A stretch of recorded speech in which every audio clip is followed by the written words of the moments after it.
వాలంటీర్ల విషయంలో నేను చాలా స్పష్టంగా చెప్పాను. వాలంటీర్లు అనేవాళ్ళు ఉండాలి. ప్రజలకు సేవ చేయండి. మీకు ఇచ్చేది ప్రభుత్వ ధనం. పేదవాళ్ళ ట్యాక్స్ ద్వారా ఇచ్చే డబ్బులు నెలకు మీకు 5,000 ఇస్తున్నారు, సంవత్సరానికి 60,000 ఇస్తున్నారు. ప్రజలకు మంచి చేస్తే నేనేమన్ను.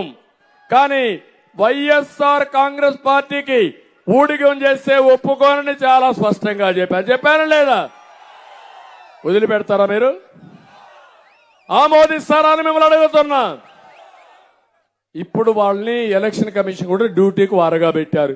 తప్పేముంది దాంట్లో? ఇంకొక పక్క 1,30,000 మంది ఉన్నారు. 1,30,000 మంది ఎవరు? పంచాయతీ లెవెల్లో సచివాలయం. అదే నేను ముఖ్యమంత్రి అయితే ఒక్క నిమిషంలో ఆర్డర్ ఇచ్చి ఫస్ట్ డేనే మీ అందరికీ పింఛన్లు ఇంటి దగ్గరనే ఇచ్చేవాడిని. అది నా సమర్థత. నీ దగ్గర డబ్బులు లేవు.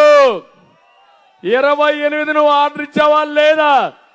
3వ తారీఖు ఇస్తానని 28 ఆర్డర్ ఇచ్చాడు. అంటే చంపేయడానికి ముందుగానే పథకం వేశాడు.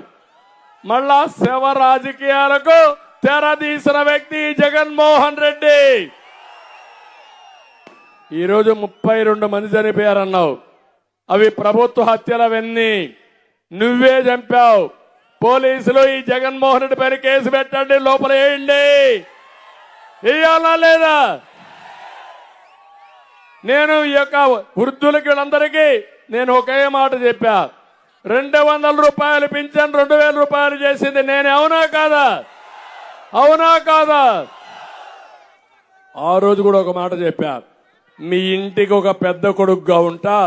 మీ పిల్లలు చూసుకోకపోయినా నేను 2,000 రూపాయలు ఇచ్చి మీ పిల్లలు చూసుకునే విధంగా చేస్తానని చెప్పి చేసిన వ్యక్తిని నేను. అవునా కాదా అని మిమ్మల్ని అడుగుతున్నా. దానివల్ల 450 రూపాయలతో అన్నా క్యాంటీన్ పోయి భోంచేసి 3 పూట్ల కడుపు నిండా ఒక 500 రూపాయలు మందులు కూడా కొనుక్కొని మందులు కూడా ఫ్రీగా ఇచ్చేవాడిని. మిగిలిన 1000 రూపాయలు ఉంటే మనవాళ్ళు ఉంటే ఒక చాక్లెట్ కొనిస్తే ఆప్యాయంగా అవ్వా లేకుంటే నాన్నమ్మ లేకుంటే తాతయ్య ఆయన గారాభంగా చూసుకునేవారు. అవునా కాదా అని అడుగుతున్నా. అవి తెచ్చింది ఎవరు? ఎవరిచ్చారా హక్కు?